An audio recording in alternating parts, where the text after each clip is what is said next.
Hello, my name is Iris Ados, and I'm going to be analyzing Miss Tilscher's class. This was based on Duffy's personal childhood experience in the 1960s. So in the first stanza in line 1, I highlighted you because this is showcasing that the entire poem is in second person point of view. But knowing from earlier that I stated that this is based on Duffy's personal childhood experience in the 1960s. So from lines 1 to 3, I wrote that Miss Tilscher is teaching her students geography, particularly the Blue Nile, because as you can see, it says you could travel up the Blue Nile with your finger tracing the route while Miss Tilscher chanted the scenery. So I feel like the main reason she remembered this particular memory from her childhood class was due to the fact the way Miss Tilscher would teach her class in like a fun, thriving environment and just like making learning fun. Because there are some teachers who just give you a book or like make you write notes and isn't actually making you learn because you're not like fully engaged in the subject, while Miss Tilscher is like shouting it out and you're just pointing at like the Blue Nile and like making it engaging and like more active basically. When we begin to read a little further down, it says that for an hour then a skittle of milk. This is basically a metaphor because it's comparing the shape of the bottle to basically a skittle. And then later it starts saying a window open with the long pole.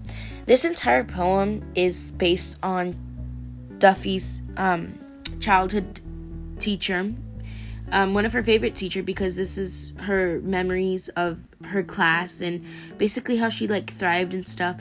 But it said a window opened with a long pole, and as we said earlier that this is in the 1960s, and that was basically how people would open the windows before, like with a pole. In the second stanza, it says this was better than home.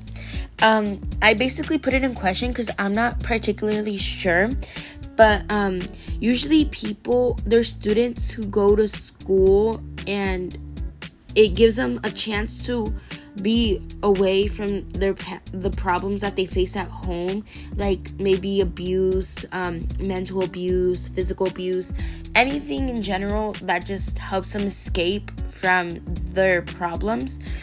Or it could just mean that she just enjoyed school more because of the way that Miss Tilscher would teach her class. Like maybe she had like engaging conversations about lessons and like make you feel like you're experiencing the lessons, and like having different activities where it's not where you're just like sitting down writing notes in a book, stuff like that, and is actually like making you engaged in these activities and while learning. In line 15, it states the scent of a pencil slowly, carefully shaved. I basically put that it was imagery because you could imagine someone like sharpening a pencil in class, and you could just imagine the smell from prior knowledge of you being in school in early elementary, before people used mechanical pencils because they were cool.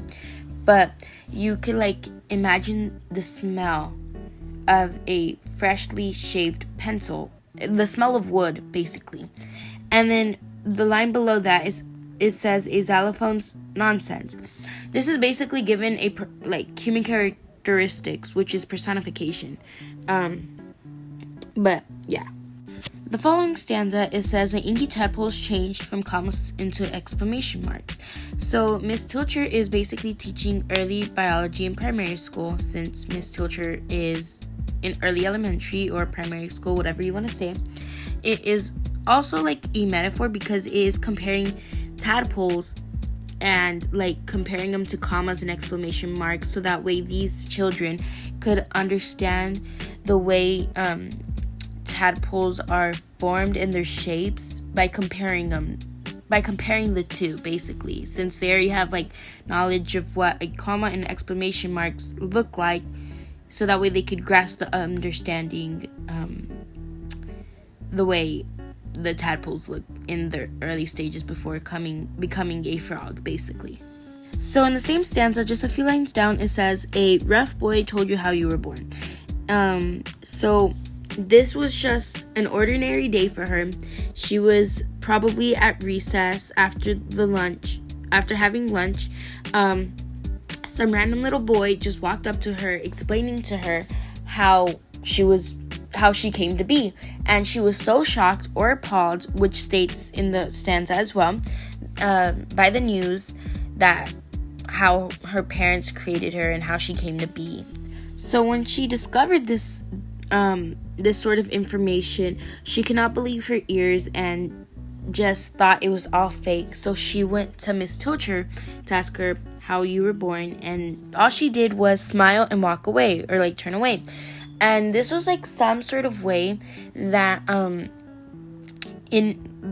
basically gave me the information that she didn't feel like it was her place to tell a child how she was created, and more of the parent's job to teach her on that subject, since it's not really her job to inform children about the matter. So in the last few lines, it says, "You ran through the gates impatient to be grown as the sky split open into a thunderstorm." This was basically foreshadowing all the quote-unquote storms, which just basically means topics, like all the things she's going to encounter in her adolescent years, like basically her first period, like those sort of matters that should be discussed with her parents, and just her discovering different things that people go through, and she just wants to be grown. Feel like every child has at least gone through the phase of wanting to grow up faster, but once you're older and stuff like that, you start to regret your innocence and wanting to be a child and thrive and having fun and not worry about bills and just stuff like that. But wanting to be grown also comes with the responsibility or the knowledge of knowing different things, such as where babies come from. Lastly, some of the themes I encountered was growing up, change in life transitions, and innocence.